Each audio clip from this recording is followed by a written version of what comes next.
Welcome to Fandom Schmandom, the fandom podcast that covers everything you love and more. I'm Sierra Obermark. And I am Sam Williams. And today we have a very special guest from our friend podcast. Yeah, I would say we're friends. From Revelio, it's Nicole. Welcome. Hello there. Hello. So I'll tell you a very funny story right before we do this. I opened up this document instead of the Hogwarts Legacy document on the day of recording.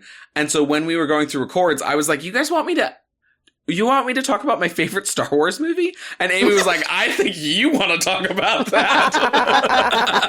That's and I was funny. Like, oh, I have the wrong document open. Hold on a minute. So now that we have the right document open, and this is for you, Nicole, to answer. We've got 2 questions. We've got 3 bullet points, but 2 questions. Perfect. What is your favorite Star Wars movie? And what is your favorite Star Wars character? So, very appropriately, my favorite Star Wars movie is Revenge of the Sith. Woo-woo! So, what a perfect episode to be on. But, like, I know this wasn't a bullet point, but I have to mention that my favorite Star Wars thing of all time is the Clone Wars TV series. Oh, excellent. Yes. But obviously very adjacent to Revenge of the Sith, right? So have to mention it. And also had to mention that because it directly plays into my favorite character. So there's obviously so many great characters in Star Wars. I'll narrow it down to 2. The first is our boy Anakin Skywalker. Amazing. Especially Clone Wars Anakin. Really made me fall in love with Anakin. Yes. And also Maul. So... Yep, and the irony... I love you so much. The irony, though, of Maul being my favorite character is I used to think that he was the most overrated, overhyped character, based on just his appearance in Phantom Menace, right? Yes. But then as soon as we got our animated series, quickly became one of my favorites. And so obviously I'm just so excited for Maul Shadowlord next month, So this is a little bit of a teaser for our next episode, which Sierra and I recorded yesterday. But it's this episode after this one. Ahsoka and Maul's chemistry in season 7, when they're kind of lover fighters, is ridiculously great. Oh my God, I've never thought of them as lover fighters before, and I love that. I don't think I'll ever be able to unsee that now. No, you will never. They're incredible. Maul is a great character. I love him. Sierra hasn't seen Rebels yet. She's waiting to do that until we cover it for the podcast. Rebels is great too. Rebels, him with Ezra is incredibly cool. Mm-hmm. Sam, oh my God. Witwer? Sam Witwer? Yeah. Witwer. Okay, great. Witwer, something. Sorry, Sam, if you're listening. That's my first time getting it remotely close. I'm always like, Wit Willer, Wit Wickenstyle, Wit Wernishkabuff. Anyways, Sam Witwer. Yeah. Sam Witwer's voice acting. Incredible. Is just so ridiculous. And I loved him as Starkiller in the Force Unleashed video games way back when. But his Maul is just incredible. Oh, I get goosebumps. I just love it. So now good. Yeah. I will quote all the time, to my students, if they're not the right student I was thinking, I'll be like, I was expecting Kenobi. What are you doing here? Kenobi. Oh my goodness. It's so great. So good. It is indeed. Well, that's great. Okay, so how did you get into Star Wars? What is your origin story? Ooh. That I was not prepared for that question. I find it very easy to talk about my origin story for Harry Potter, but Star Wars, man, I definitely think I got into it a little bit later, in the game. I feel like what really got me on board was actually the sequel trilogy coming out. And I remember, I was doing a graduate program in the UK at the time. And fun. I feel like I remember going to see it there. I went to my first Star Wars celebration in Europe as well, when I was living there. And so I think I feel like it was probably that. And then I think I went back and rewatched everything. And I was a prequels stan from the beginning. But I feel like that's how I started, was it coming back. Mm-hmm. So there was a base level fandom of hey, I watched these as a kid, but the actual thing that started your I don't even know if I watched them as a kid, actually. So I think as a kid, I was very much like the Harry Potter Twilight Yeah. Hunger Games girl. Sure. But obviously I knew Star Wars. Yeah. Kind of hard not to. Yeah. And I think like I also didn't really have a lot of friends that were into Star Wars. And the irony of that is I still really don't. So I'm really, really jazzed about being here to talk about Star Wars with you guys. Amazing. And so I think maybe that was like part of it. And then, but yeah, I think it was really, the sequel trilogy that kind of made me be like, hey, I want to watch this. And so I went back and watched everything, I think. Which is so weird because I can't like remember a time when Star Wars wasn't part of my life, but it wasn't that like it wasn't always part of my life in that way. I feel that the same way about a very different franchise, which is Top Gear, which I only started watching in 2020, and now it's like a part of my personality, and I'm like, what was life like before I ever watched these three curmudgeonly old blodgers from England talk about cars? Yeah, I mean, I imagine it's similar to like when you have a child and you're like, wow, I don't remember what life was like before that child, even though I've only had that child for 3 years. Like, what was life like before that? That's how I feel about Star Wars. I was expecting nothing here. What are you doing here? Okay, cool. Well, that's amazing. So you saw BB-8 in a trailer run across the screen, and you were like, "That's it. I'm a Star Wars fan." Of course. And now I have BB-8 right here on my wall, behind me. Quite literally. For the listeners, because we have no viewers, because we're an auditory only. Nicole has like Rey and R2 I have prominently my Star Wars displays. gallery wall here. I figured this would incredible. be a great place for me to sit under tonight. I agree. Yeah, I agree. These are all from actually fan conventions. Like when I lived in the UK, and I used to go to like London Comic Con and all of those. I picked these up along the way. That's awesome. I do feel like not San Diego Comic Con is sometimes the place to go for when you're looking for art and stuff like that. Because San Diego Comic Con is overrun sometimes, and it's like. I get there are comics and there's a whole Boba Fett line right there, and I can't afford that armor. Where's the art? And you're just like, they can't afford to be here. No. Yeah, there's also some places that do. I'm trying to remember what it's called, but there's a museum, I think, near me. Maybe it's like one of the history museums or something, but they'll put on like themed events, and sometimes they do like basically a mini fan convention. And so then you can go, and some people have mugs and they have art and they have just really neat like local people who just do fun things. And I'm actually thinking about it right now.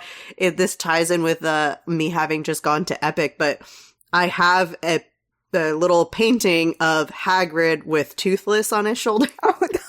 That's a cool crossover. Yes. I like that a lot. And if you, listeners, misters, want to know more about Sierra's trip to Epic Universe, the Universal Park, it's on our Patreon, which, please, for the love of God, throw some money our way.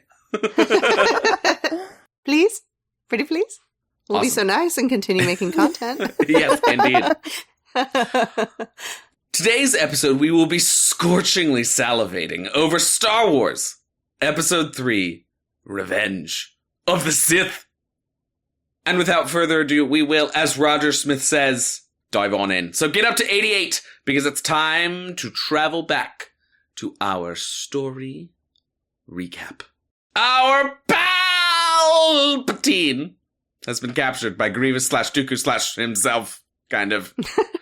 Anakin and Obi-Wan are sent to rescue him, and while Obi-Wan is constantly telling Anakin to let him die, Anakin won't quite let that happen, which is certainly a big juxtaposition from the end of the movie, if I do so say myself. While R2-D2 deals with New York accented battle droids, Obi-Wan gets bested by Dooku, but Anakin de-arms Dooku and then kills him anyway at the behest of Darkseid using clearly the bad guy Palpatine. Our dynamic band of brothers duo team lands a crashing ship and they become heroes. Anakin gets to gallivant along with the politicians and then bail on bail when Padmé sneaks over. They fully kiss in public where anyone can see, and Padmé announces, also in public, that she's pregnant, and the movie ends, it's happily ever after, and nothing wrong happens. Wait. Padmé's gonna die! If in Anakin's dreams, at least. Padmé, not that concerned, but Anakin feels like this is unnamed mother number 1 all over again. And this time, he won't kill the men, women, and young. The war is coming to an end. The Jedi can feel it, and that's all they can feel. Chancellor Palpatine continues his favor-doing for Anakin. He gets him on the council, though not with the rank of master. He reveals a story about a Sith Lord that might be able to save his wife. He offers him a way to become greater than an ordinary Jedi. Wait. Well, turns out that's a real trick for Anakin. At first, he gives up Palpatine to Mace, but eventually can't give up the idea of saving Padme, so he takes Mace's hands as collateral, and Sheev reveals he's got 2 government names, Sidious and Palpatine. Obi-Wan, meanwhile, is on a lizard taking victory laps for killing General Grievous, albeit with an uncivilized, uneducated, and unrefined blaster, when, suddenly, and without warning, there was a total eclipse of the Jedi in the universe. That's a little shop horrors reference for anybody who doesn't know. Order 66 hits. Jedi die. Cue myself. Dun dun dun. But Yoda and Obi survive. Bail gets them together, and they're able to find out what happened. Palpatine isn't a pal at all. He's the opposite of pal. He's a phobotine. Yoda hatches a plan. He'll kill Sheev. Obi, and who thought this was a good idea, will go and kill little Annie. Obi manipulates Padme into helping Obi find Anakin, putting her in harm's way. Anakin uses what seems to be a very practiced force choke, hold on his wife, knocking her out, and the fight begins. But no one wins. In what may be considered the best lightsaber fight in all of the films, Obi and Anakin fight, interspersed with Old Man McGee, that's Yoda and Sheev, fighting as well. Yoda straight up loses, flees, and yeets himself into the country where no one can find him. Coward. Obi chops Anakin into little pieces and then lets lava light him on fire, but can't put Anakin out of his misery, and he leaves too. Padme lives! And then dies. Cue myself again. Dun dun dun. But her twins, Luke and Leia, survive. Yoda and Obi-Wan split them up, with Bail conveniently adopting a baby girl the same day Padme gives birth, and Obi taking Luke to Anakin's home planet, where he'll never visit because, well, there's sand. End of summary. Time for a reality check. How did this movie get off the ground? Well, essentially, as the third in the trilogy, this was the result of George Lucas's desire to tell the full arc of Anakin's rise and fall into becoming Vader. Because of the desire to tie the prequels together with the original trilogy, there was then created this film, which has darker tones than the previous two, and lots of allusions to historical events and Shakespearean tragedies. So what was the critics' reaction? Okay, so the Rotten Tomatoes scores are as followed: a 79% critic score, which is the highest of the prequel era, and a 66% fan score, which seems lower than how this movie is talked about in Star Wars circles. So I don't know if that's the result of review bombing or what happened, but I found that fascinating. That it is super interesting. It's at a 66%, which is still fresh according to Rotten Tomatoes. But it is, I feel like, especially, maybe this is because I'm just with teenagers and they love Revenge of the Sith, but I feel like people are like S tier all the way, no question, no doubt. So the critics' reaction, the good reactions. We had Charlotte O'Sullivan of the London Evening Standard. She wrote, "Instead of producing a childish movie for adults, Lucas comes up with an adult movie for kids." And this is kind of the theme around critics, is that they're all like, yeah, pretty good, not great. As we'll see with these next two comments. Mark Savlov of the Austin Chronicle wrote, "Veering from moments of breathtakingly visualized valor to outright stupidity, Sith is a vast improvement over the previous two outings. But still and all, it's no Star Wars." Gary... He didn't die! Not that I know.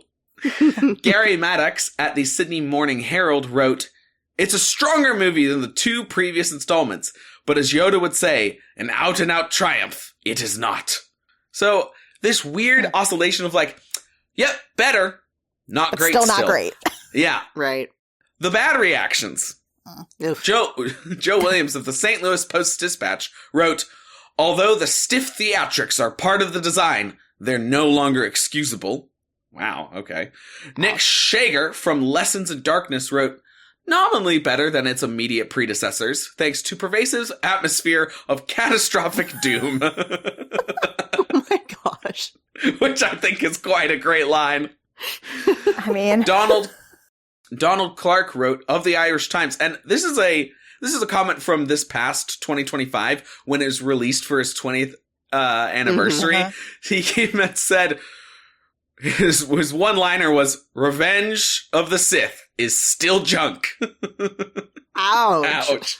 But my favorite line is from Adam Kempenar from Film Spotting, and he said, "Is it a great Star Wars movie?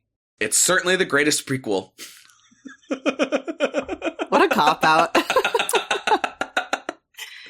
The funny thing is, though, yeah, it's not too far off from fan reaction. Well.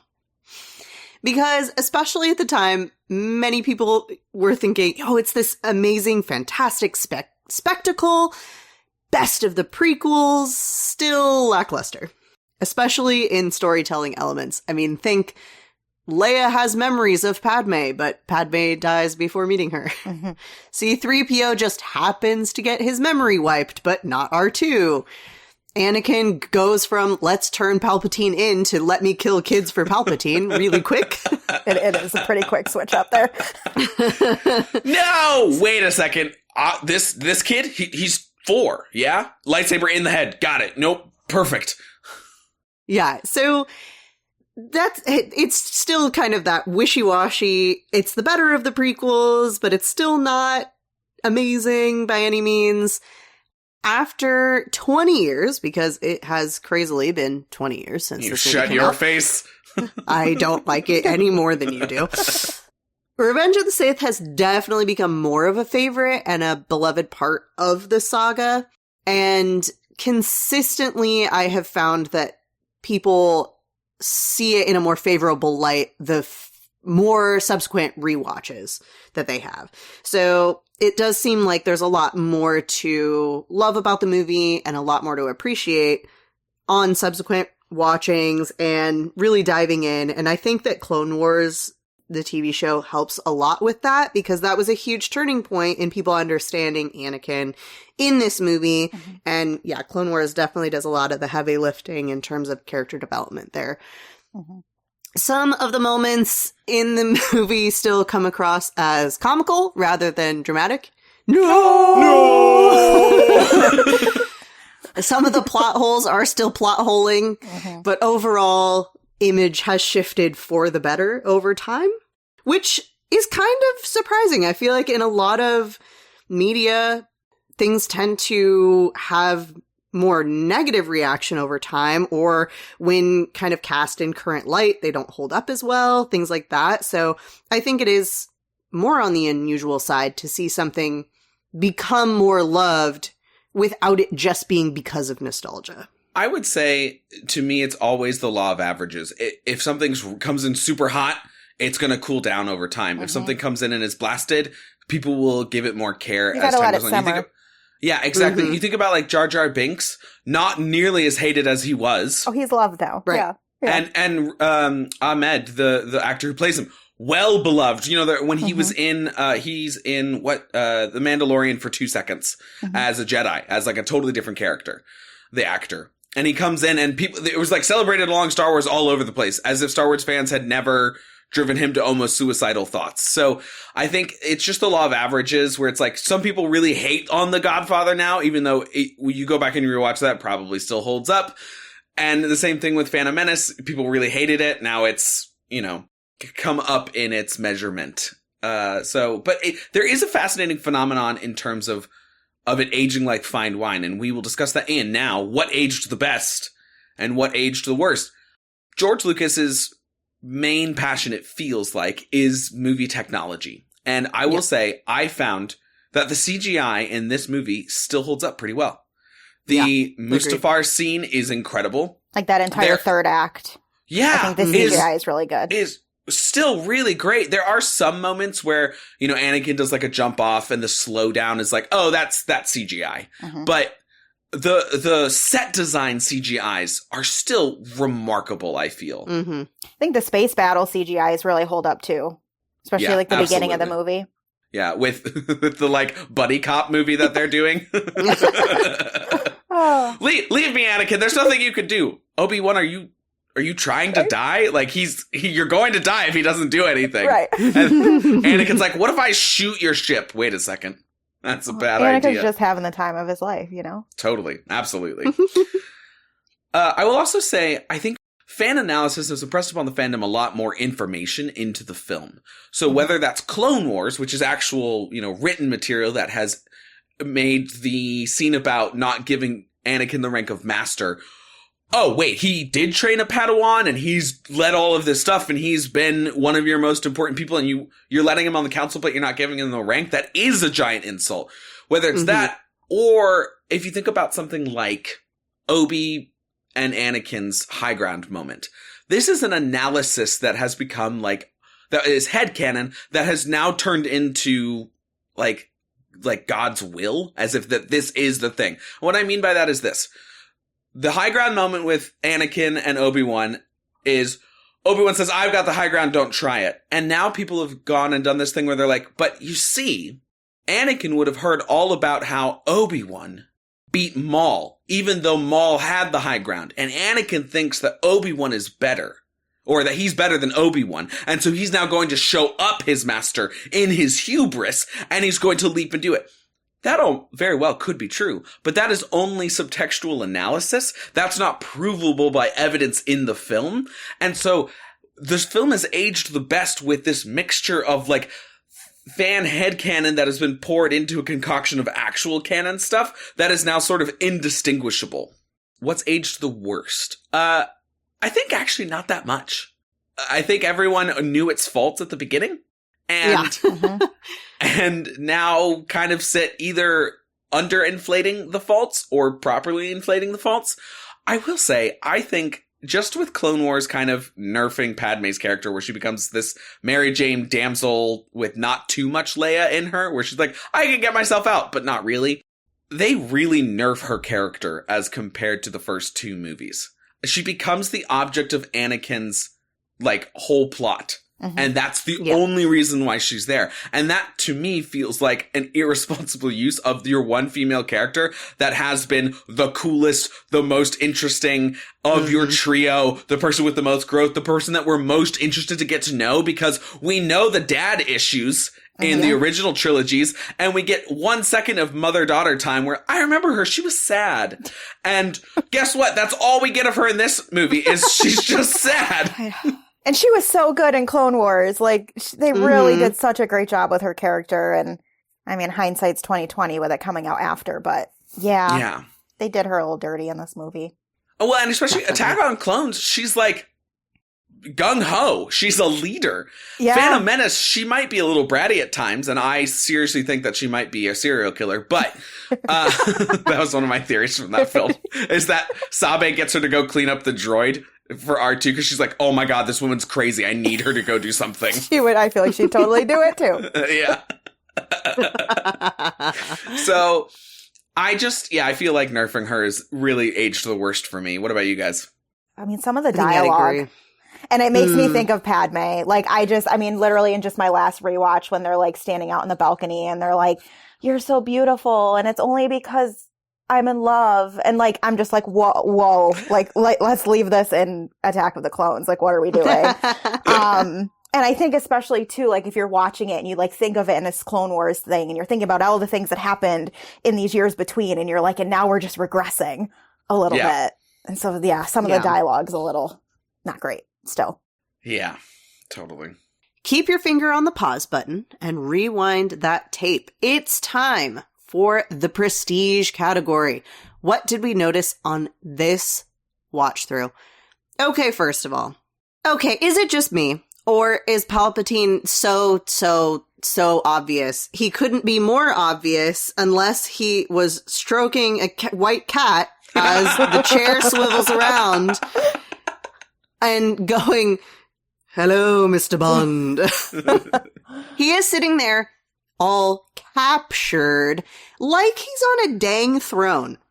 Yeah. He is ruling that seat. He is unconcerned by the situation. Obi-Wan's, Sith Lords are our speciality. Are they now, first of all? Not that one, apparently. Also, Obi, you're 1 for 2. You took out, and not even a Sith Lord, you took out an apprentice, and then you didn't take out another apprentice. Like, what are you talking about? And he just immediately switches to this whole convincing of Anakin to just straight up kill somebody, which, side note, does not take much convincing at all. Do it. Okay. Yep. All right. Yeah, sounds good. No, actually, that's a great idea. He's been in too many movies anyways. I will say... Yeah, he's just so obvious. I do feel like he is in this scene that not just like the actor, but Palpatine himself is like, hey, I'm captured. Ooh, what you gonna do now? Are you gonna kill him? That I'm captured. Yeah. Oh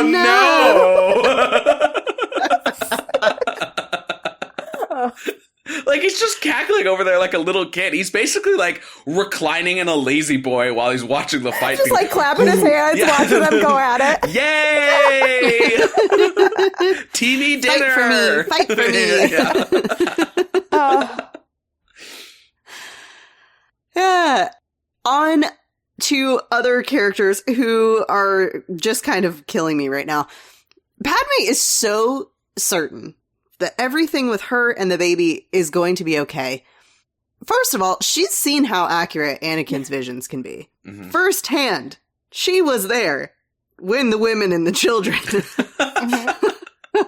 Second of all, she's in a first-time pregnancy. Can I speak as a person who has been pregnant now 3 times? There is no way she's this chill. Especially because she has to keep this a secret. She can't just go and talk to every mom she knows. She can't just Google, hey, Reddit, I'm feeling this weird thing. My husband is having visions of me dying. His last vision of someone dying actually happened. How screwed am I? You know, she can't do any of that. There's absolutely no way she'd be this certain, and she needs to make a birth plan, please. So along those lines, why is she traveling when she's due? At the very end of the movie, she's like, "Don't worry, I'm gonna fly. Nothing wrong will happen to me. I'm gonna fly with the baby to this guy who maybe has murdered some children. Yeah, to this lava planet. What could go wrong?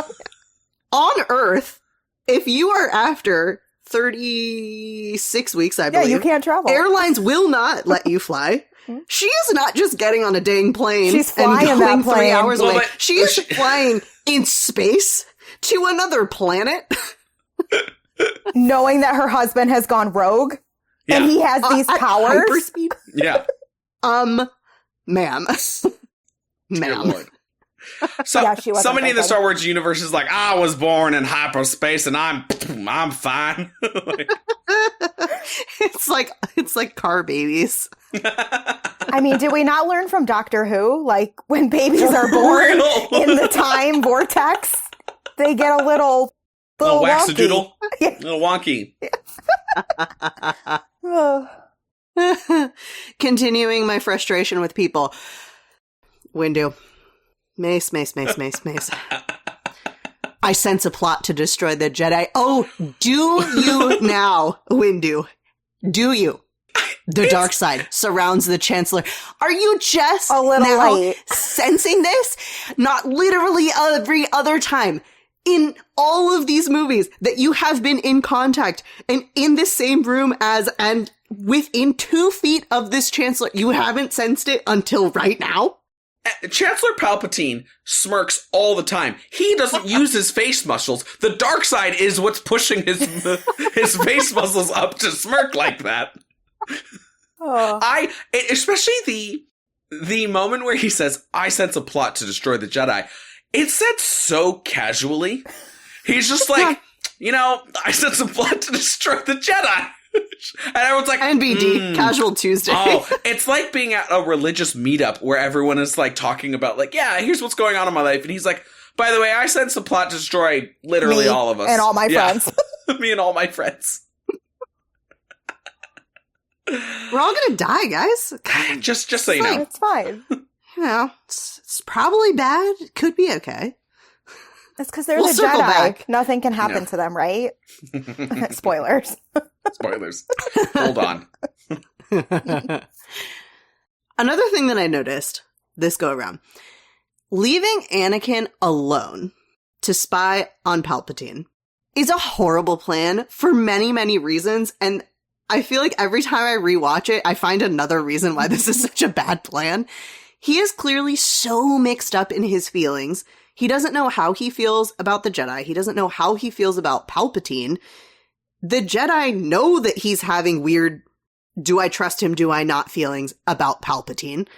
No one is going to be there to check up on the situation, see how Anakin's doing, make sure his mental state is okay. They already know that the dark side is surrounding the Chancellor, as we have literally just learned. And yet we're not going to be slightly concerned that we're setting Anakin up for failure. Like, you're sending somebody who you would not grant the rank of master to because you don't fully trust him to go be around the dark side.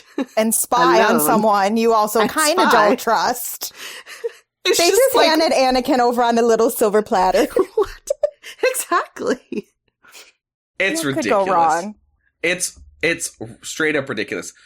So I've been very critical of this movie, period. Even when it first came out, and I don't know, I must have been in 8th grade, I think, when this movie came out. Maybe 7th grade. Yeah, 13 years old. And even then, I remember being like, I just feel like it was a little rushed, and I didn't really understand Anakin's emotional reasoning behind all this. Like, I get all the points, and I've watched this movie a lot, and then we've been doing all of this research and reading of prequel stuff. Like, I read so many prequel comics, and we read a bunch of prequel books together. We watched all of Clone Wars, which does so much heavy lifting, and I listen to my students all the time talk about, they'll ask me, like, what my ranking of Star Wars movie is, and, like, Revenge of the Sith is, like, 4th or 5th, depending on the day, and they're like, no, it's gotta be number 1, and I'm like, okay, I'll give this movie another fair shot. And I gotta say, I still have some of the same complaints, even though I really love this movie. And it just really stuck with me again how all the major plot points are there. Like, they really give you, okay, here's Palpatine manipulating him. Here's what's going on with Padme. Remember the last movie with Unnamed Mother number 1? Well, the same thing's sort of happening with Padme. That's what's making him lose control. That's what's making him so desperate. And also at the same time, the Jedi are at war. They're kind of distracted by all of this. Obi-Wan isn't around for Anakin the way he needs him to be. But the scenes don't actually explore much of the emotional depth. I think, like, the one that really sticks out to me is when Anakin and Padme are discussing. Well, Padme is asking Anakin, and she comes to him, and the acting by Natalie Portman in this scene is so good because she really feels like someone who has been holding on to this thought, and it's just spilling out of her now, where she goes, what if we're on the wrong side? Essentially. And Anakin is like, you're starting to sound like a separatist. And that's such a great scene. But we just get a kiss of it before it leaves. It's a complete tease emotionally. And that to me is my big problem with the movie is that, and George Lucas talks about this movie when he talks about like how long the initial scene with Dooku took. They cut it down to a half hour. It was an hour of footage with CGI effects and everything before he was like, no, we got to cut it down. This movie's going to be 3 hours. And I'm like, that's just the action that they cut. Right. They had to sacrifice so much to get us to Order 66. And so it really feels like sort of Game of Thrones season 8, like plot point, and now we can do the big idea. Right. And I just, it's just so frustrating because there are these moments where I'm like, ooh, let's spend a little bit more time in that. Let's really get in the nitty gritty of it. And it just won't stay seated for a second. I agree. I mean, even with this being my favorite film, I think that I am still pretty critical of it. And I think this is where like the like novelization of this movie like really shines. But at the same time, like you shouldn't have to like consume Clone Wars and read the novelization and watch all these other things to get the full impact. Because I think one of the criticisms I see a lot of this film, to your point of how it just jumps around, is like, wow, how did Anakin fold so quickly? Like, how did that happen? But if you've like watched, the Clone Wars, it really isn't that quick. He's already there, especially like, you know, everything that happens with like the Mortis arc, which by the way is my favorite episodes of Clone Wars ever. Me too! So I won't get on that tangent, but no.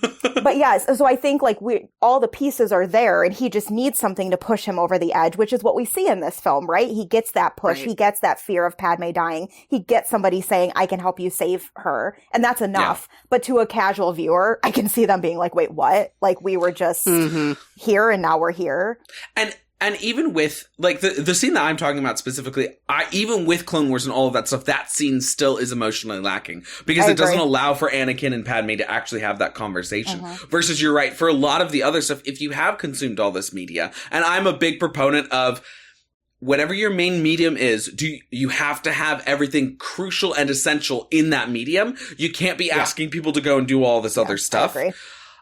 But man, does Clone Wars make this movie really fit a lot better?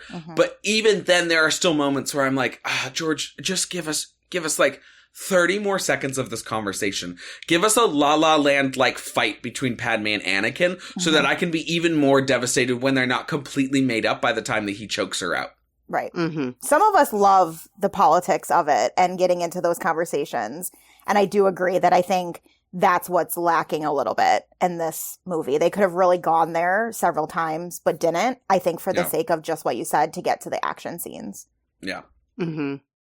I think kind of a bridge between the two kind of things that we've been talking about, where like sitting in a scene for a little bit of time and then also seeing Anakin get pushed over the edge. I think maybe one of my favorite moments of this movie is Anakin is in the council chambers. Padmé is in her quarters. They are both looking out their windows towards each other's buildings. And the music is this gentle, haunting vocalization. And the subtlety in both of their acting and their facial expressions and all of their just mannerisms that they have. And it is spot on. And then Anakin turns with this tear in his eye because he knows he's going to let fear take over. He can't lose Padmé. And he knows that Padmé isn't going to like it. And I think it's definitely one of the best moments for just sitting in emotion and then also just visually and how the whole scene and sequence is put together. It's one of my favorites. And every time that I watch it, I kind of am tempted to go back and watch it a few more times in a row, just because it's a very emotionally almost draining moment where you really feel it's like the opposite of cathartic. Well, I think what's so amazing is, first of all, I feel is one of the best singular moments in all three movies, because this is filmmaking's medium. Filmmaking's medium isn't dialogue, it isn't characterization, it isn't necessarily plot, it's the visual. Now, when you can do all of those things together is when you get the perfect movie. But this moment is the visual of conflict. It is the visual of the stakes. And we actually get to sit in it for a second. And this reminds me, it's a full circle moment from what we were talking about in Phantom Menace, Sierra, with the poster was more interesting than the movie, right? Yeah. Anakin, little boy Anakin with the Vader shadow and Vader's behind in the him. background. Way more interesting than the movie. The trailer of Revenge of the Sith, the first trailer, is all of these deep, brooding shots of Obi and Anakin and Padmé, and you know that this is the Vader origin story. You know that's coming, and you're like, it would get you so hyped about it. I just rewatched the trailer in preparation for this podcast, and I was like, man, I just finished the movie and I have all these complaints, but I'm so excited to watch that movie. And I would say the same thing with Obi-Wan and Anakin clashing together for that moment of lava to erupt. That is the best of the prequels. It's the Duel of Fates as well, with some of those visualizations that they would give, whether it was the fast combat or just the pause to take a breath while Obi-Wan and Qui-Gon and Maul are all locked out from each other. It's so, so deliciously wonderful. When I think it's those little scenes, really, that is what pushes this to be my favorite film. Yeah. You know, there's obviously there's problems there too, but when it's really good, it's really good. Yeah. When they lean into the like Othello, Shakespearean, big drama, big feelings, big emotions, and the tragedy of it rather than the like, come now, R2, let's go kill buzz droids. It's a little less interesting. As I'm riding on my lizard creature. yeah. I love that. That's one of my favorite sound designs in like all these movies. I love that. It's so pleasing to hear the lizard. And it's so sad when the lizard falls. And I still need somebody to tell me if that lizard survived the fall or not. Right. I need closure. I do need closure. My headcanon can only go so far. Okay. I have a hear me out for a moment here. And you're going to nitpick with me on this, Sam. I just know it. You're going to nitpick about exactly what I'm talking about. But hear me out first. No. Go ahead. Anakin walks into the room as Mace and Palpatine are fighting. Mace trying to arrest Palpatine with the not help of 3 other Jedi who die immediately. And in the moment when Anakin is telling Mace to stop, he's correct. He is totally correct. Killing Palpatine is not the Jedi way. Mace should be focused on trying to bring Palpatine in, not just straight up killing him. Anakin has been struggling with this dilemma of what is the Jedi way and do I agree with it since he killed Dooku in this almost exact same scenario. And he knew it wasn't right after the fact. He says so. And he's caught up in this moment and the pressure from Palpatine and the waves of the dark side that are impressing upon him. And seeing Mace basically replicate what he has already done pushes him over the line, and he is no longer thinking rationally and just must stop what's happening. He's trying to figure out how to balance what he has been taught is correct, what he has done that he knows is not correct, and what he has now decided in that scene that we were just discussing, that he needs to save Padmé whatever it takes, and he can't do that if Palpatine's dead. So all of this is coming to a head, and he's like, this is going to be a huge, huge mistake. Mace, don't do it. And Mace not stopping to arrest Palpatine completely throws Anakin for a loop, which causes the rest of what occurs in this scene. And I think it's interesting because Anakin is correct. I'm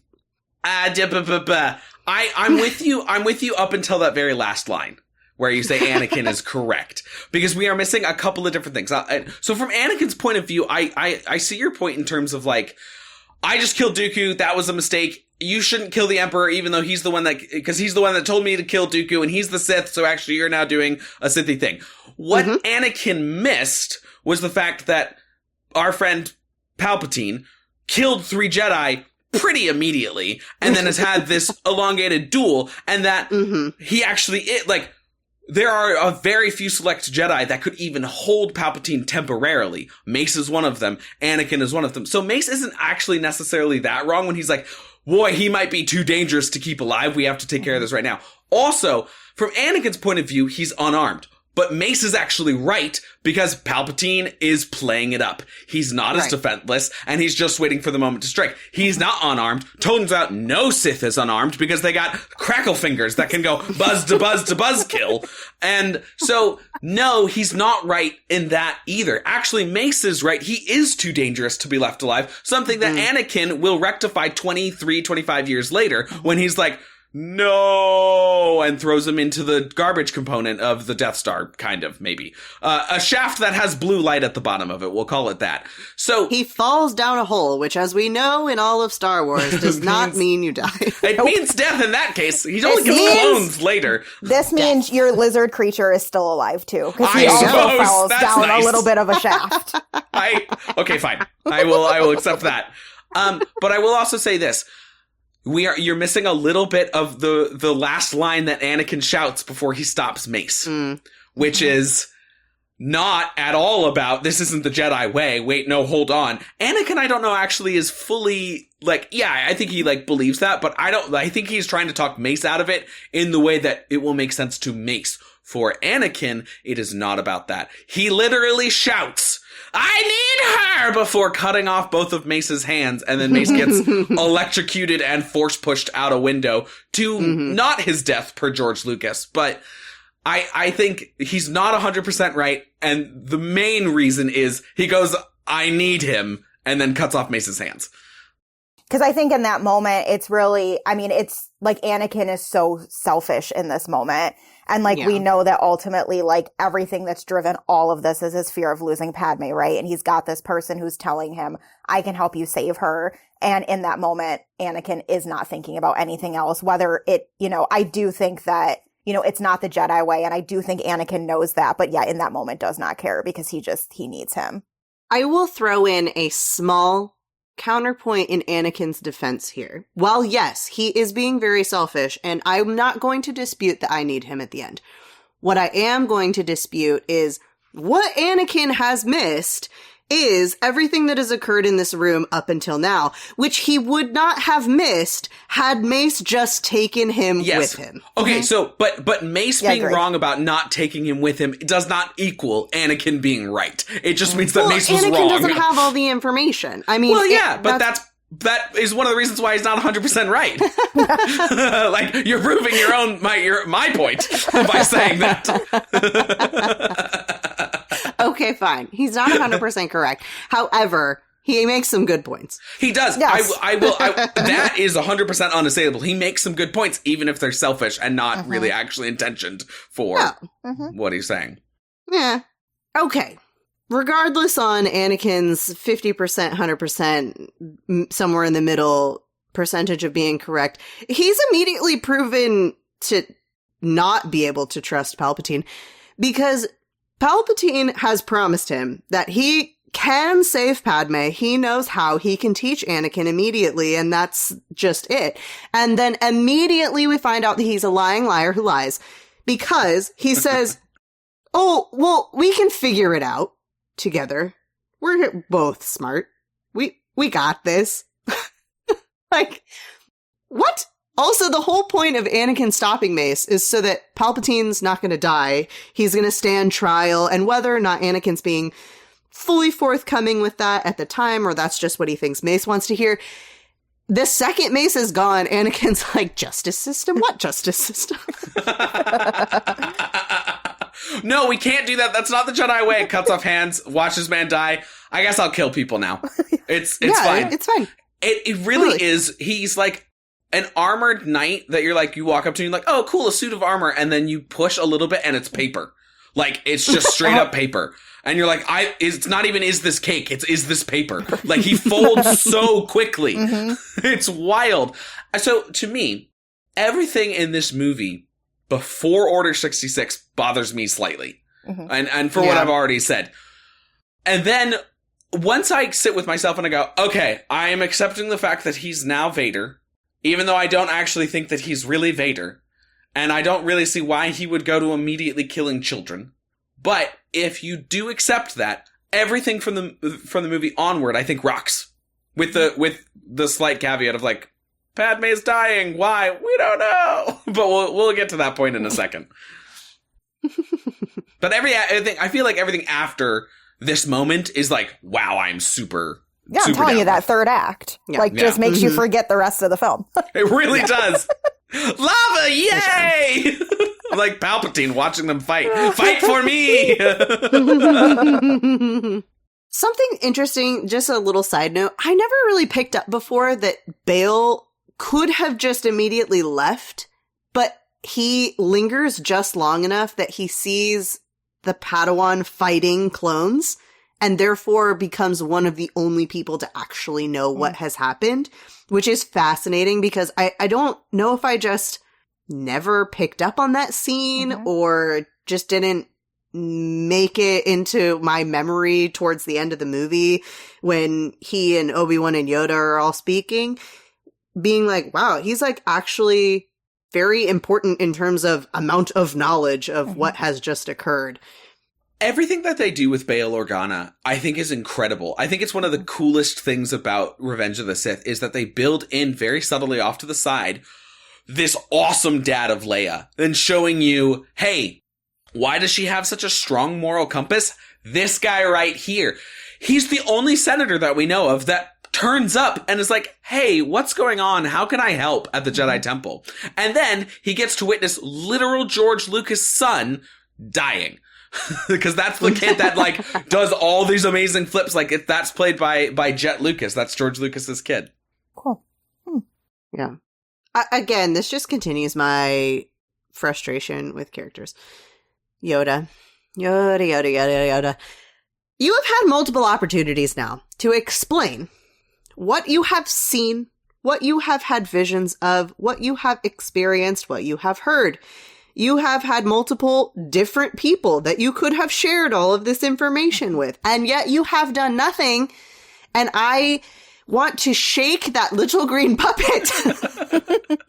My opinion of Yoda gets worse after every rewatch of the prequels.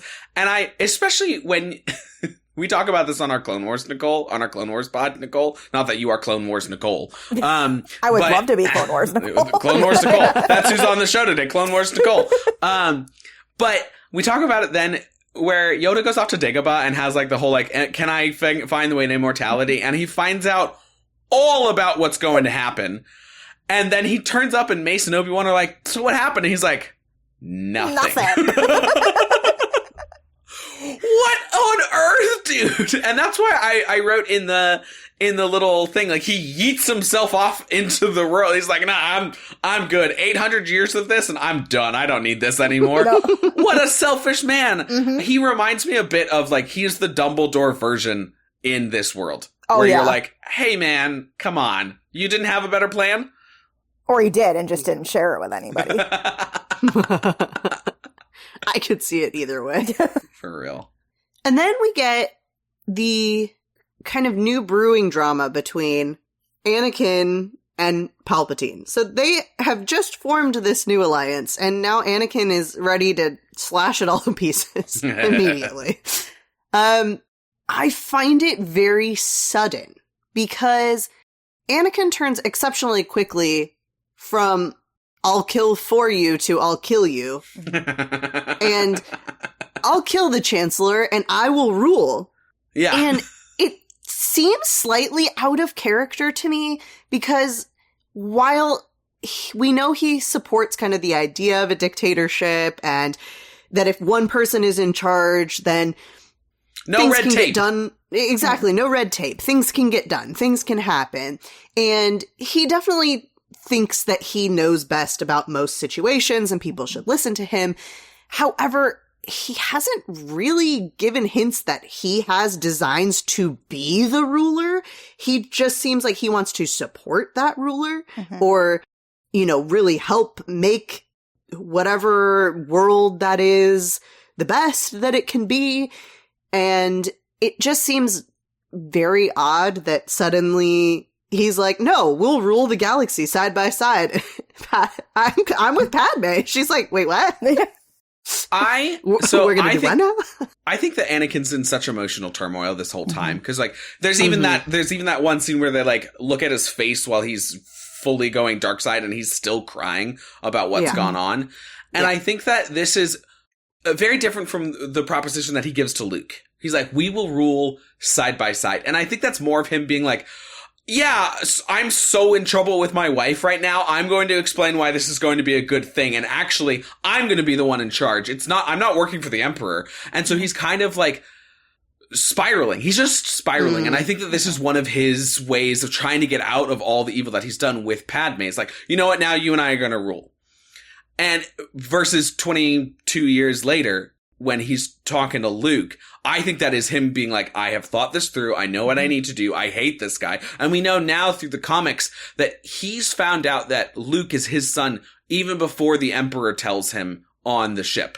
And Boba Fett is the one that finds that out. He gives that information to Vader. Vader cracks an entire window in a Star Destroyer because he's so angry about it. And so I think he's had time. And so that's the juxtaposition between those two, is this is an unsure little kid being like, I'm in trouble. Wait, I can make this better. I'll be the one in charge. Versus with Luke, he's like, no, man, I got a plan.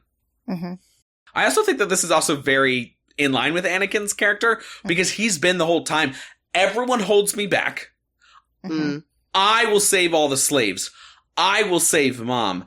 I will save Padme. I'm the most talented.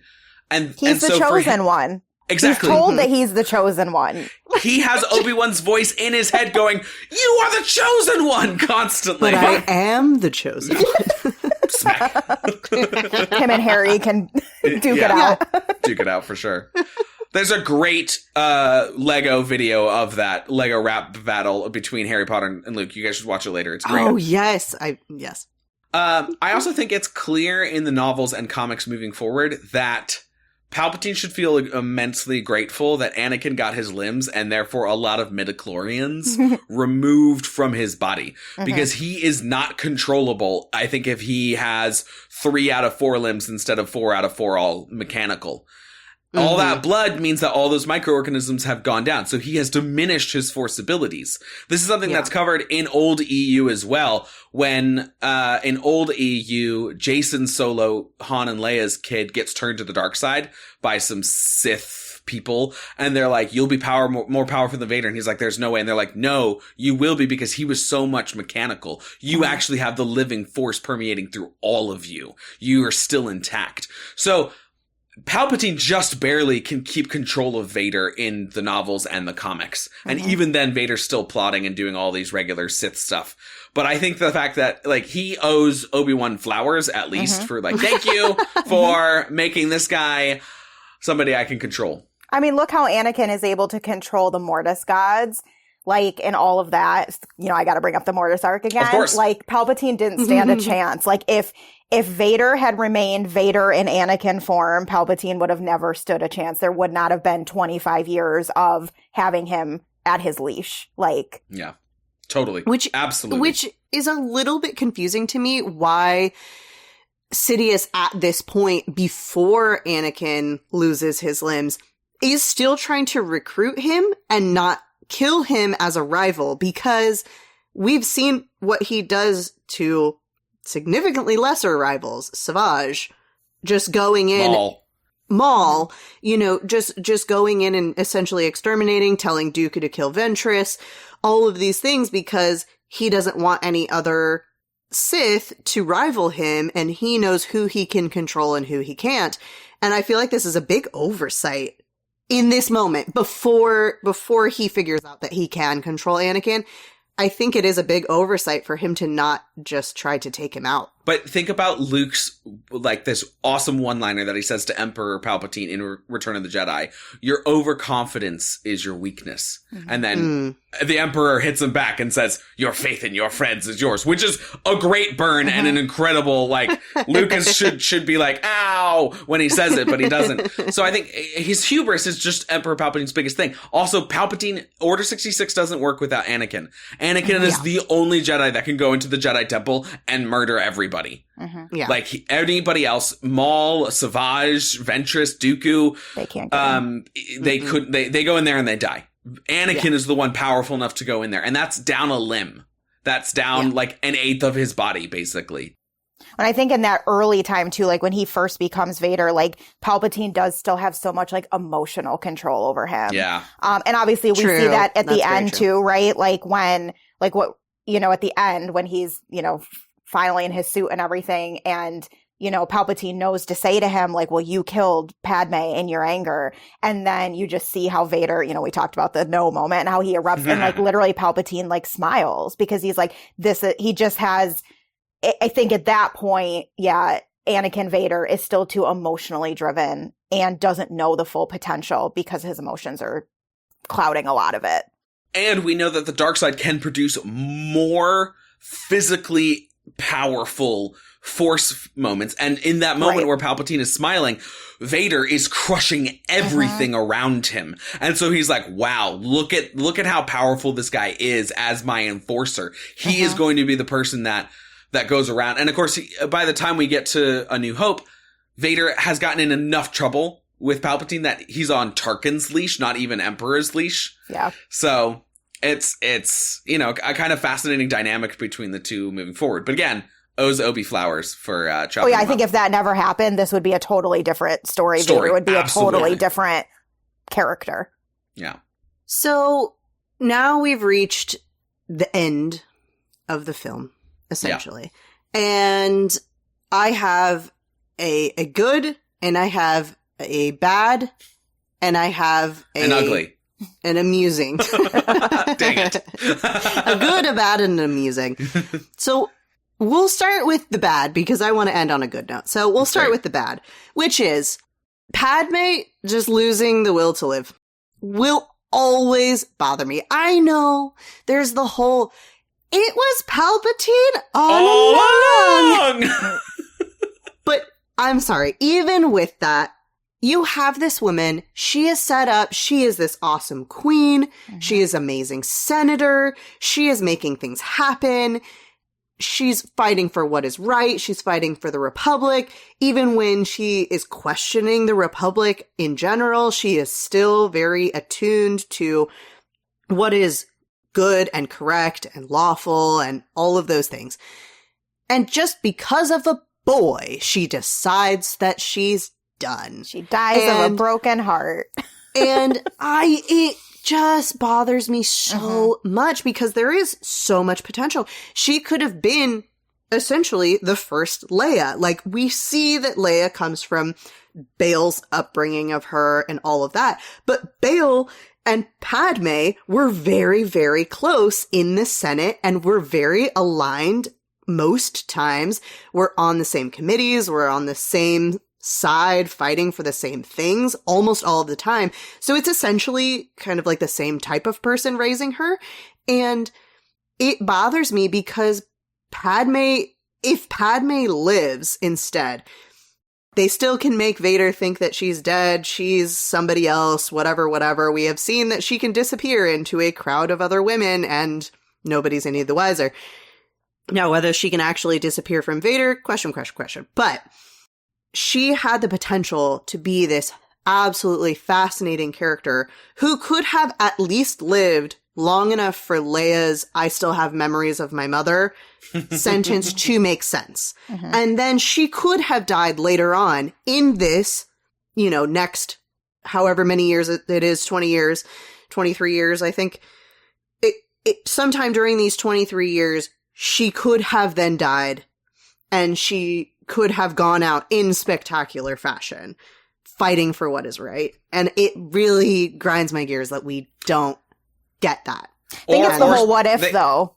Because if she didn't die, then would he have gone to Tatooine with his aunt uncle? Would Leia have gone with Bail? There's so many, what ifs. I think, if she had to die in that moment, which I think for the story she did, but, we could have, she was in childbirth, right? We could have come up with a more maybe medically driven reason why she didn't. I mean, she had just been force choked. Been crushed. Right. She had just been force choked. Maybe there was oxygen deprivation. There's so many things, but she's to just brain be dead, right. Yeah. She lost the will to live. It's just she's so much stronger than that as a character my boy turned on me.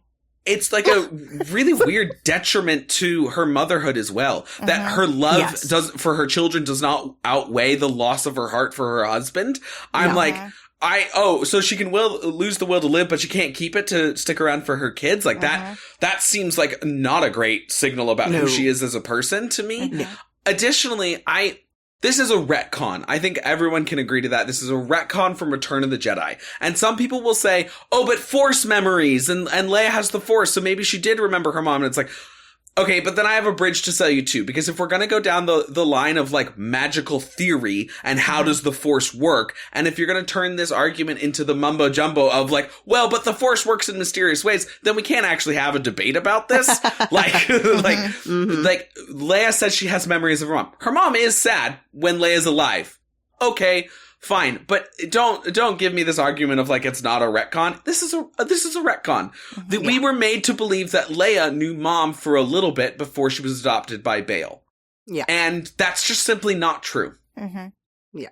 So moving to the good, the great, the amazing. Duel of the Fates coming back, the fight on Mustafar, 10 out of 10, no notes. Yeah.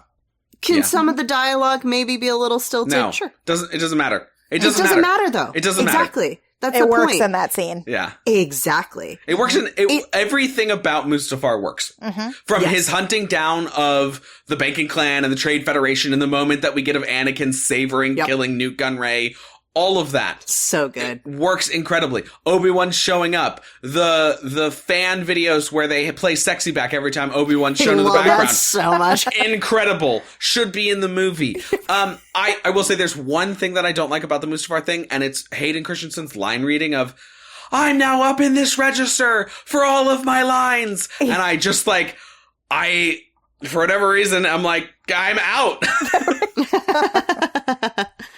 I need gravitas, not helium. That's his Vader voice. What do you mean? Yeah, for real. James Earl Jones could never. I think even that, though, works because he's still so overcome with emotion. I which understand really the choice, messes certainly. with your voice. So I think, in general, I mean, like I said, 10 out of 10. Yeah. The I agree. whole sequence. And Fantastic. the fact that they, this is not even headcanon, has come from the creators. The fact that Obi-Wan and Anakin know each other so well, that's why some of their moves aren't even missing, because they're countering each other in their head, is just remarkable. And the behind the scenes of Ewan McGregor and Hayden Christensen rehearsing this are incredible. They are so amazing. So intense. And it really shows in the act itself. It's incredible. Yes. So fantastic. Moving to my last little point. The amusing. Until the time is right. Disappear we will. Except you, Bale. You just keep doing you. The very last... sorry, do you want to elaborate on that, Sierra, or are you good there? Okay. I think that's fine. The very last thing I'll say about this entire movie is Ewan McGregor shares this wonderful story about what it's like when he drops off Luke to Owen. So he has this whole sort of almost stand-up bit that he rehearses for talk shows and everything, where he's like, yeah, those movies could be really confusing because everything was just blue. And so he would come over to you and he'd be like, this is an alien camel. You're going to sit on it. And so he'd go over and he'd sit on the camel and they'd be like, no, you're on backwards. And it's just a rectangle. He doesn't know which way's forward. So he gets back on it and they're like, okay, now walk. And he's like, what do you mean walk? And it's like, pretend like you're moving. It's like, okay, I pretend, and you got a baby in your hand. Okay, I'll pretending I have the baby's in my hand. And that's all the direction he's getting, right? And so he's has no idea what's going on, and he knows that Uncle Owen and Aunt Beru are over there. And so he's supposed to give the baby to them, and then he goes back and he's supposed to sit on the camel, and he sits on the camel. They're like, no, you're sitting on it backwards. But that's a production assistant says that to him. So he's about to change when George just starts shouting at him.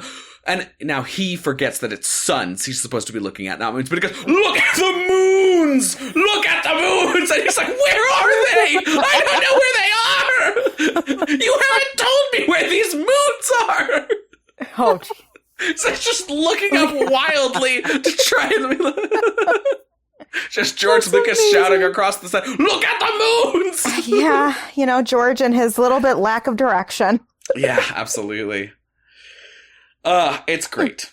Well, I know we all just lost a hand and some legs and we've burned some flesh, but it's time to listen up with the ears that we still have. It's the I am your father category for most iconic character moment and most important character moment of this film. Okay, so I've got for most iconic, I have one honorable mention. I think that it is pretty iconic that when Yoda enters Palpatine's office, which apparently he has an office, and it's just right at the bottom of the Senate floor, where he does paperwork. What paperwork are you doing, bud? That Yoda enters and he just smashes the royal guards behind him. That's so an iconic Yoda moment. I think the most iconic scene of the whole movie is, Master Anakin, there are too many of them. What do we do? Fade to black. Yeah, for real. No disagreements. 100% all agreed. Most iconic. I agree. I did also add Obi-Wan's I have the high ground, because I think that obviously That's that line has actually become pretty iconic. I think it's also like literally he has the high ground, but also morally he also has the high ground there. You know, he's double entendre. Yep, we talked about, you know, he still like refuses to kill Anakin. Coupled with this, you know, the whole "you were my brother," Anakin, especially as a Clone Wars fan, that line really hits me even more. So that's the first thing I thought of as an iconic moment. Actually, that's I would caveat. I would say that's it for sure. Yeah. More than killing go with younglings. that one. Most important character moment. I have Anakin choking Padmé. That was mine too. Yeah. It's the moment. It's the moment that I actually believe that he's Vader, because this whole movie has been, and his whole arc of his has been, I'm going to save the woman in my life that I care most about. And now he is literally doing the opposite. This is literally Padmé's life that he is now threatening. Like, this is the opposite of what he's been apparently wanting to do the whole time. This is I think to me, like, obviously a lot of things have happened leading up to this moment that are very like Sith-y and dark side. He's obviously murdered a lot of people, but I think that this one act, children, the younglings, I can't unsee the memes about like killing younglings, and it's, you know, younglings, alcoholic beverage. But I just can't unsee that now.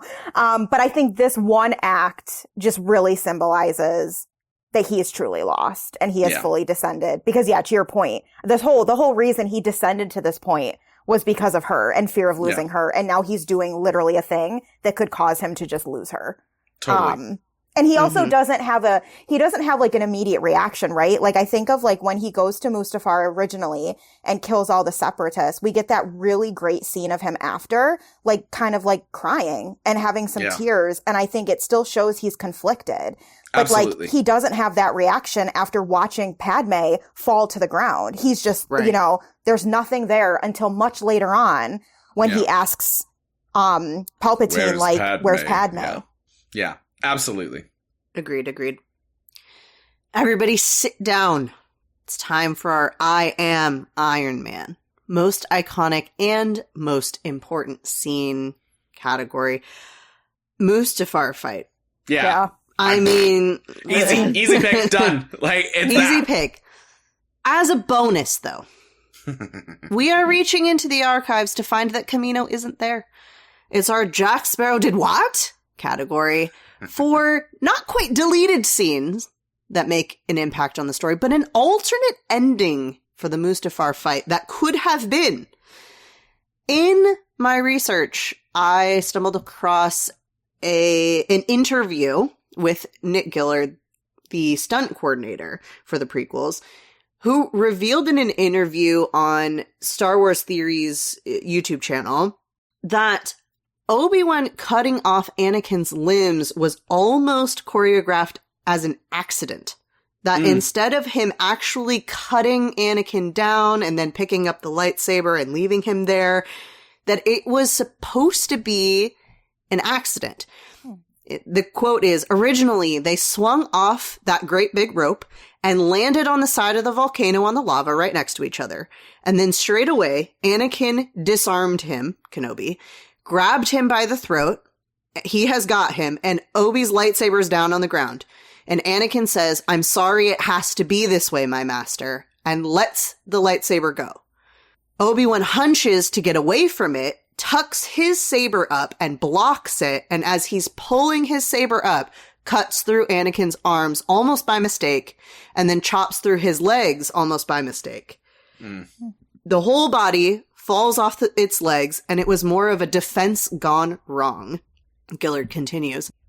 So this turns everything from, him purposefully cutting Anakin down into an accident that would have caused caused Obi-Wan to feel this amazing amount of guilt for what he has done. And it's very, very interesting. I guess he also goes on to explain that Hayden and Ewan went to George Lucas and were like, George, we should do this. But George ended up preferring the other version that we got, and therefore this was not to be. But I think that is fascinating. It could have been very, very interesting to have that sequence instead. I gotta say, that's the first time that I've heard that information ever. So well researched. But man, I prefer that version. I prefer this broken-hearted, oh no, I've hurt you version than Obi sort of.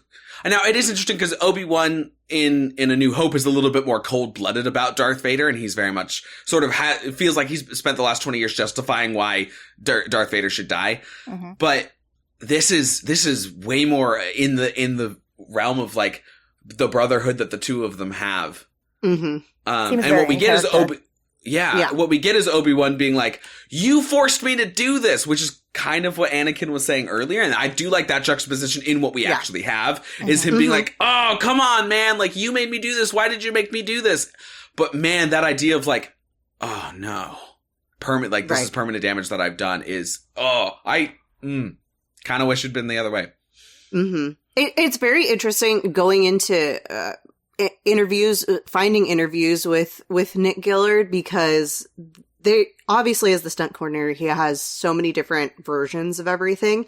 And even in the version that we get, he had designed the fight so that Obi-Wan is not actually trying to kill Anakin. He's just trying to wear Anakin down. Right. He still thinks that he can save him. He still thinks that he can talk sense into him, and he's just trying to wear him down.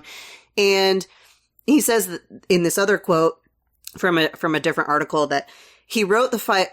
Did write the fight choreography like a husband and wife having a fight. Anakin thinks Obi is maybe having an affair with Padmé at this point, so he's already gone to the dark side. For Obi, it's just about trying to absorb it long enough that he can get it back. Yeah. Which already, I mean, is still so emotionally impactful and really comes across because, you know, Obi-Wan is still yelling at Anakin to try to knock some sort of sense into him, and you can see that he's not really going for the killing blow, and obviously at the end he's not going to kill him, you know, and I think it's very clear that even if he thinks he should because he's Sith, he just can't do it.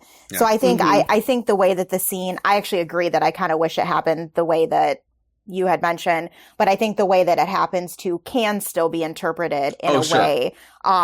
You know, and I think especially like, you know, jumping forward to like the Obi-Wan series, and we get like that really great conversation between him. Sierra hasn't seen it. Oh, Sierra hasn't seen it. I want to spoil you. About it though. It's okay. Okay, I was just gonna say that like with Obi-Wan, like, you know, saying to him like, you know, I have failed you, and I think like also if they had done that scene and portrayed it in this very accidental way, that scene, it would even be like have added layers to it more than it already does. But I still think that it like, I think in a way it almost does read still a little bit like, I think you could interpret it as it being a little bit of an accident. Like I think Obi-Wan was trying to like maim him, but maybe not maim him as bad. And I think about like right when he then catches on fire and Obi-Wan like grimaces and like looks away like, wow, I did not mean for this to escalate to this. Yeah. So it's almost, I feel like I could argue that they maybe kept that a little bit in there, just maybe not as, direct. The essence of Obi-Wan still regretting everything, I think is right there. I think it's perfectly in that mode. I think it's really strange because like he doesn't even put him out of his misery. So he's like, all right, so you're going to die. I have to leave. I can't watch this anymore. And then of course he doesn't die. And then Palpatine shows up and he's like, it would have been almost better. God, right? If he's just still alive. Yeah, it would have been if he just been like, all right. Yep. But he just couldn't kill him. He just couldn't kill him. So it was worse. It was worse in the end. He literally tells Yoda, you have to send me to kill Palpatine. I will not kill Anakin. And Yoda's like, no, you gotta go. And then he doesn't kill him. And Yoda's like, what happened? He's like, I told you. I told you exactly what would happen. God, I feel like Dooku. I told you everything and you've done nothing about it. Obi-Wan is nothing if not a man of his word. Yeah, absolutely. True. Okay. Crack open an encyclopedia. It's time for, as Elijah Wood once said, no. How could we have known category, where we discuss the most important information disseminated to the fandom in this movie. Okay, beyond the obvious, this is how Anakin becomes Vader. We've got this information which was new to the fandom. Communing with Force Ghosts is like a super new thing, or rediscovered. When Luke speaks to like Obi-Wan in A New Hope, it's like, this power has been around for like 20 years, bud. That's it. In the history of the Force, it's either been rediscovered because Yoda just forgot everything from when he was a Padawan, or Qui-Gon is literally the first person to figure this out. It just happens to be a cool thing that Luke can then utilize when he blows up the Death Star. But that was new. The fact that, like, people don't commune with old Jedis. And hey, Yoda, by the way, I figured out how to talk to Qui-Gon, and I'm going to teach you this. And then we get, that's part of Obi-Wan's show. But I thought that was fascinating. That was really new information for everybody. Mm-hmm. Yep. Time to keep your horses safe. It's the I'm going to make him an offer he can't refuse category of best lines. As we have said, the lines are not necessarily the highlight of this film. It is the visuals and the visual storytelling that we get. However, there are a few. You were my brother, Anakin. Classic. It's a great one. No nuts. Really, really conveys everything that needs to be said in that moment. Potentially the most iconic, maybe not the best, but the most iconic, I Have the High Ground, which has another funny story from Nick Gillard associated with it. Fun facts, guys. So apparently, when they were doing production on Revenge of the Sith, Hayden Christensen and Nick Gillard lived right next to each other, and they would often eat in this restaurant, almost like every night, he says, that was up a hill. And you could either walk up the road and down to the restaurant, or you could walk across a steep bank to it. And Gillard always wanted the direct route, so he was going to go up the steep hill to have the high ground to get to this restaurant. And Hayden always hated walking on the slope. And so in his mind, Nick Gillard's mind, that was about the higher ground. And if he can get Anakin on the slope, then Obi-Wan might have a chance. I love this. That's amazing. Good. I will also give a little bit of a Nick Gillard story. So Nick Gillard, for the Chancellor Palpatine fight, choreographed this, like, hugely intense, like, all the Jedi are fighting a bunch, and Palpatine picks them off one by one, and then him and Mace are going at each other, and they were just going to digitally impose Ian McDermott's face and Samuel L. Jackson's face on the actors that were doing it, like they did with Dooku in Attack of the Clones. George Lucas is the one who decides, no, I really want these two actors in it, so we don't have to we can do these big long shots and we can do this fight. Which I'm like, part of me is like, I prefer bigger, longer shots in choreographed fighting sequences. Mm-hmm. At the same time, the fight's a little lame. Like, he does this awesome spin, which is from the original choreography, and then it's just, hold on, I'm not telegraphing at all that I'm going to stab you in the stomach, buddy. Yeah! Just like, down one Jedi, down another Jedi. Kit Fisto lasts for 3 minutes, and then they have their fight. Mm-hmm. So that was a George Lucas decision, not a Nick Gillard decision. The two lines that I have, this is Obi-Wan Kenobi. The Chancellor is behind everything, including the war. Yeah, dude, the war is everything. Like, lest we not forget. Thank you for that information. I laugh at that line every time. And a personal favorite, from my point of view, the Jedi are evil, which is something that my wife and I say quite literally anytime. We'll mumble it to each other if anybody else has said, from my point of view, and then we go, from my point of view, the Jedi are evil. Well, I had, from my girl Padmé, so this is how liberty dies, with thunderous applause. Oh, yes. I'm so glad you remembered that. That is a great line. So good. As she's sitting next to Bail. Mm-hmm. Yeah. Her bestie. Mm-hmm. Besties. Yeah. If anybody's having an affair with Padmé, it's Bail. It's Bail. if he didn't love his wife so much. Yeah. Yes. And also, like, this is such a pun, but, like, people will bail on their marriage for bail. Yay! Okay, cut all of that. Okay. Time to board the TARDIS. It's time to explore what ifs with our Get Out category. What is the biggest what if provided by this movie? Only one per person do we allow ourselves. Okay.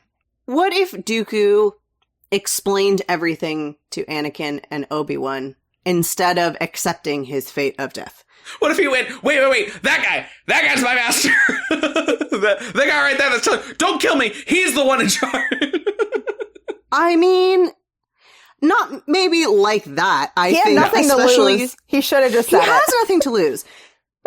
You're right. He has absolutely nothing to lose. Now, I know that he has already tried to tell Obi-Wan previously, and obviously Obi-Wan didn't take him at his word. However, I feel like repetition can't hurt at this point.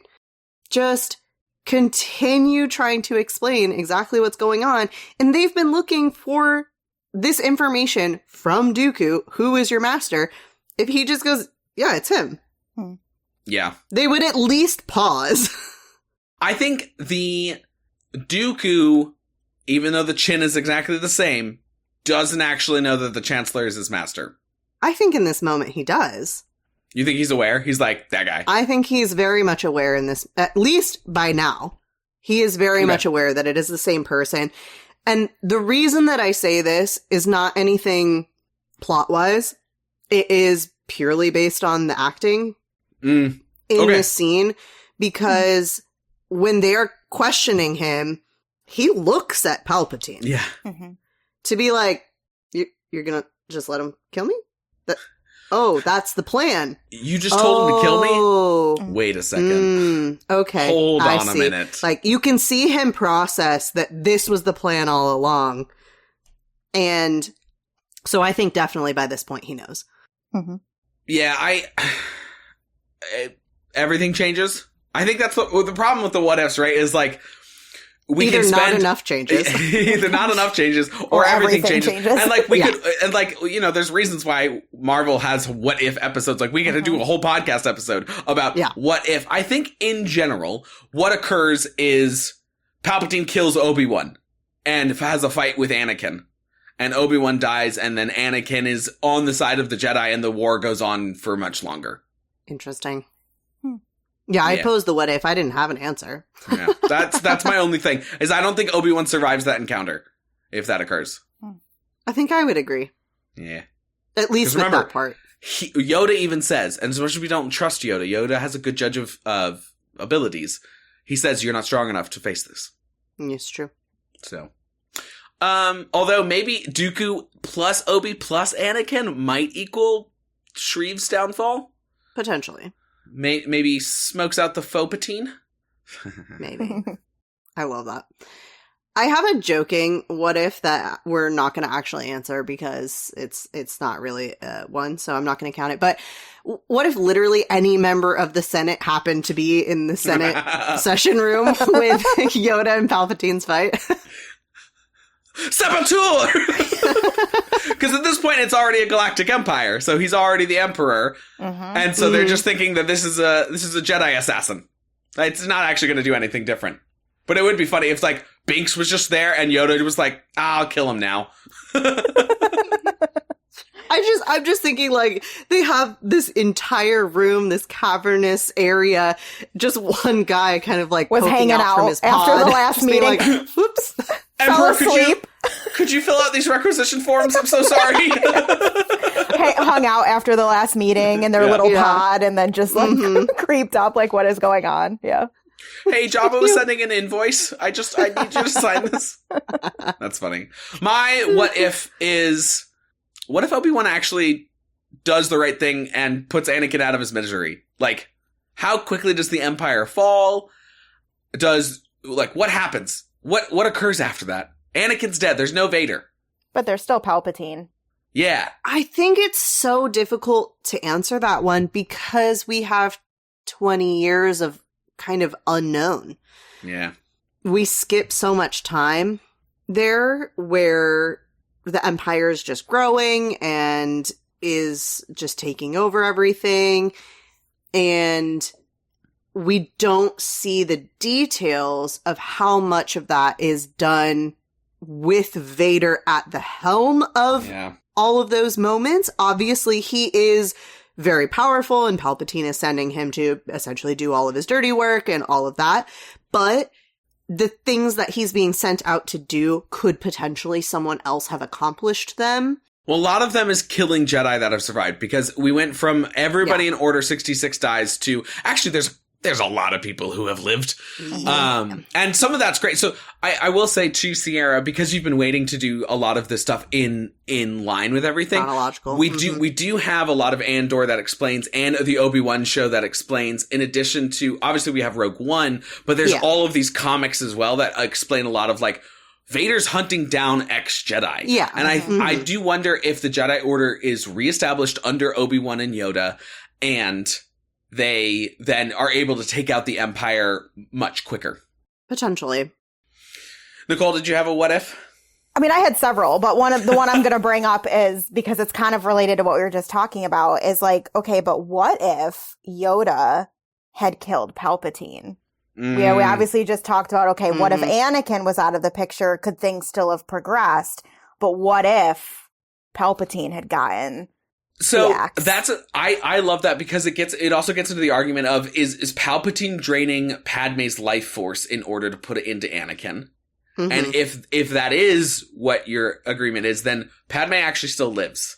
So is then Anakin savable earlier? And does this whole thing happen? Because Anakin has no governmental skills. He's not the schemer that Sheev is. No, he's just like brute force. Yeah, he's just like, I think he turns more into like some of the Sith from like the KOTOR games, where it's like, I'm so consumed with the dark side that I literally pass by a planet and drain everybody of their life force. I think Anakin becomes more of like a Sith god rather than a Sith lord who's running things. Or if Padme's alive, then actually we get a happier ending where no one actually makes Anakin face his war crimes. But yeah, I think that's really, really fascinating, because I really don't think we have an organized government. No, I don't think so. Right. Who would run it? I had an idea. Okay. We're forgetting about the Maul of it all. Oh, yeah. Maul wants to take down Palpatine so that he can rise up. Yeah. And I think that if Palpatine is out of the picture, whether or not Anakin is happy and able to raise his children in a loving family, or is still on the dark side, Maul becomes a much bigger picture villain in the main everything. And I guess we'll find out a little bit more about what maybe that could look like in the Maul show. I think Maul as Emperor would feel a lot more like when Scar takes over, and it's just like all evil henchmen everywhere. Like it's just the syndicates. It's just the criminal syndicates ruling everything at that point. There's no government. It's like, that's really funny. Incredible. Good question. Rip open that candy wrapper and show us your golden ticket. It's time for the Veruca Salt Award for piece of memorabilia we really, really need. I have a joke. It's a joke. With like a burned and severed Anakin limb. Kidding. For real though, I kind of want the little visor communication device thing that Obi-Wan and Anakin wear in the opening sequence when they're in their ships. Yeah. I think it's kind of a fun little piece of tech that we don't get before or after. And I kind of want it. I think the piece of memorabilia that I want the most is Padme's Naboo ship, which is just so cool and so stylish, and I just want to fly around in that all the time. I don't know. I think I kind of want like R2, because obviously Anakin doesn't need him anymore. He's abandoned him. Stay with the ship, buddy, he says, and that's why R2 never stays with the ship ever again. Because look at what happened. And so I want to adopt R2 and be a good mother to R2. To be clear, when we first did this, like, what piece of memorabilia do you want? It's always, for me, an actual working droid named R2-D2. But I have to do something different for the listeners. Although now that I'm saying that, I want one of those little lava droids that is like harvesting lava that they like hang on by their fingertips. Those poor things. I changed my answer to that. I want to save them from their lava life. I feel like they're like the house elves of this universe. The floor that I work on is literally lava. Can I go home? Oh. All right. dust off that card deck and get ready to shuffle. It's our Joker category for who is the MVP of this episode. Is it Obi again? I think it's Bail Organa. Bail. Ooh, a pound for pound. Ooh. Oh, that might be it. So pound for pound. If he's this like is your first episode, underrated MVP. Yes. Oh, okay. So pound for pound arguments, if you have not been with us or if you're Nicole and you're listening to us for the first time, pound for pound is like, when they're describing like basketball players or boxers and they'll be like, all right, so like this guy who's 7 foot tall is the better player, the better career. But pound for pound, like when competing, like, so like Allen Iverson, pound for pound, is the best basketball player ever because he scored 30 points and he's like 5'10", right? Mm-hmm. So we have these pound for pound arguments where it's like, he's not, for the amount of time that he's in the movie, his impact, and I think Bail Organa might actually be, because he comes up, he adopts Leia, he goes to check in on the Jedi, he offers Padmé assistance and service, doesn't rats out Padmé and Anakin when he sees them publicly kissing and confessing pregnancy stuff. Ooh, Nicole, you've got my soul. I think that's it for me. I did not have that pre-prepared going into this. It just came to me. So. Well done. I love it. Yes. The other arguments would be, it can't be Anakin because he just kills young children. So, and Padmé's been nerfed. C-3PO's like not in the movie at all. He's not important here. And then he gets his memory wiped, so yeah. So, and maybe that's a downvote for Bail Organa. He's the one that orders the memory wipe. That's also maybe why he's the MVP. Yeah, for real. Sorry, I love C-3PO, but Can you imagine C-3PO with all of these memories going into what havoc he would combust? Like he needed the memory wipe. His brain would explode. Yes, it's too much. He would have been assassinated like early on because he'd be blabbing to everybody who Vader is. And this is why R2 was able to keep everything. Yeah, exactly. Yeah, because he is so trustworthy and just yeah. Oh man. I love it. I think so, because Yoda loses, Mace Windu loses, Cody and Rex are losers. Bail is important too to like things that come after this story. Yeah. He's like the segue. And he's the one that gets Yoda and Obi-Wan back in contact, which sends Obi-Wan to the Jedi Temple to clear it for everybody to not come home to get killed. And that's when they find out who the apprentice, and it's Bail. Mm-hmm. Yeah. It's Bail. Bail Organa is the MVP. Wow, Nicole. This is why you are forever Clone War Nicole. I told you Revenge of the Sith is also my jam. Yeah, for real. What a great pull. Well done. So good. Well, today's public service announcement. When leaving your best friend, brother, child to die a horrible burning death by lava and removed limbs, maybe make sure they're actually dead so they don't come back as a horrifying middle management in a new evil regime. Well done. A huge, huge thank you, Nicole, for joining us today. Thank you, for having Nicole. Me. Thank you. Where can we follow you? Well, you can follow my podcast, which, as we said at the top of the show, is Revelio. We are a Wizarding World podcast. We talk all things Harry Potter and Wizarding World, and you can find us on wherever you get your podcasts at Revelio.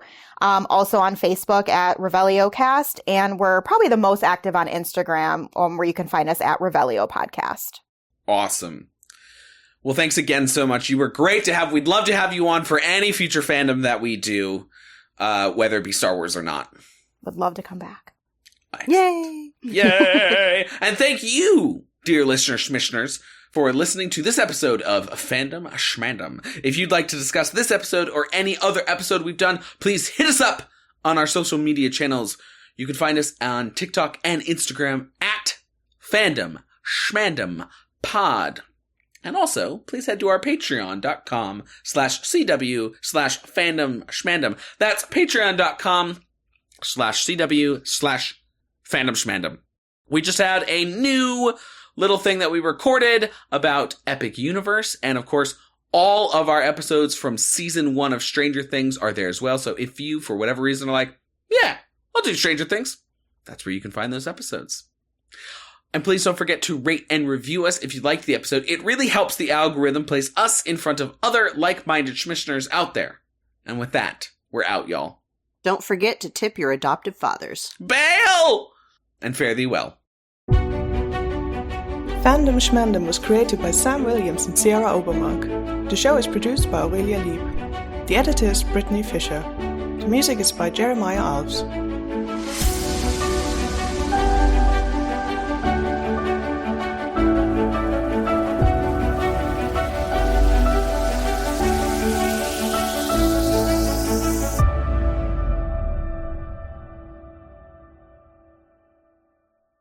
Well, here we go. Blah, blah, blah, blah, blah, blah, blah, blah, blah, blah.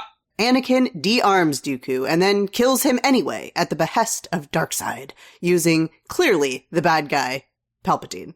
Wait, what? Sorry, it's supposed to be read like this. Then kills him anyway at the behest of Darkseid, using clearly the bad guy, Palpatine. Oh. I was like, at the behest of Darkseid, using clearly the bad guy, Palpatine. I was like, wait, what? Why is Darkseid in this? He's Superman's villain. What's happening? So Oh, it's like on behest of the dark side using the dark side, Palpatine. Yeah. Yes. Of Darkseid using clearly the bad guy, Palpatine. Oh, that's very funny. Again, then. Goodness gracious. He offers him a way to become greater than an ordinary Jedi. Wait, hold on. I screwed all of that up. I'm sorry, you guys. You're good. It's late. You're late. You're pregnant. It's all difficult. It's hot. You just moved. It's a whole thing. Here we go. Stretching also, out I feel like an athlete. It's been a while since we've done like a full story recap too. Yeah. Like we've been doing all these character episodes and stuff, and they don't have story recap. So you are out of practice, certainly. Very out of practice. Okay, let me try that again. Okay. Order 66 hits. Jedi die. Cue the Obermark. Myself. Do you want me to say it or do you want to say it? I don't care. Okay. You should say cue myself then. Yes. Our version of like ringing bells for when somebody dies is to just go cue the Obermark and then Sierra goes dun dun dun. Nice. Okay, here we go. We got this. We will get through this summary. Obvious. Oh, I thought that said obvi. Oh. I'm so sorry for whoever's editing this. It's going to be so difficult. Whether it's you, Britt, or it's you, Aurelia, we are, we're doing our best. We're doing our best. You got this. Here we go. It can only go up from here. Exactly. Woo. We did it. Good Lord. I mean, having just finished this movie 10 minutes before recording, that is pretty much exactly how it happened. That's how it happens. Yeah. That's We had Charlotte O'Sullivan of the lovely Evening Standard. Revenge of the Sith has definitely become more sorry. Mo hour. This movie has become more of the same shish. Oh, boy. Okay. Yeah. Okay, sorry, hold on. Someone's, like, bringing in their trash can right outside my window. So. Pause for the bloopers. Say something funny.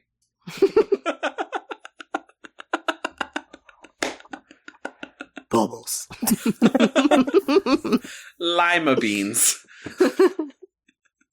My friend, she always told me there's this foolproof way if you're feeling really, really mad about something and you just need to make yourself laugh, you just have to say bubbles as angrily as you possibly can, and it works every Bubbles! Yeah. That worked. That works well. That worked well. Well done. I know we just lost some hands and some legs and we've burned some flesh, but it's only a flesh wound. It is time for our I am your father. Why am I doing a pirate voice? I am your father. I'm your father. All right, here we go again. My name is Inigo Montoya. I am your father. Hold on, sorry, dogs are walking. Fun facts and ghosts. Fun facts, guys. Oh my God, what's happening in my room? Yes, I see you, puppy. Yes, I know, but you have loud clicky clackies that my microphone picks up. Yes. Oh, thank you for knocking that over on my desk. People will bail on their mails for Baird. on their bills. Shut up. I completely did not hit the L on that.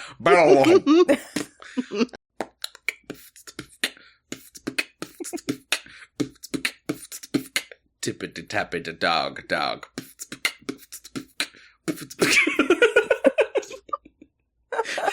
Have you guys seen that, while we're waiting for the dogs to move, have you seen that video of the owl in Mexico? So in Mexico, people believe, there's a belief that owls are witches.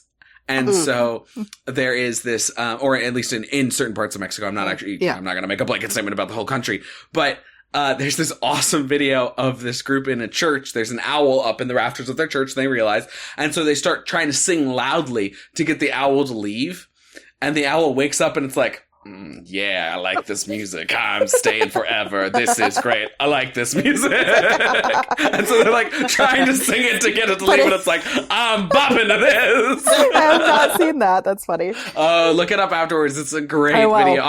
The owl's just like, yeah, get I'm it. vibing. Yeah, exactly. An owl in the rafter.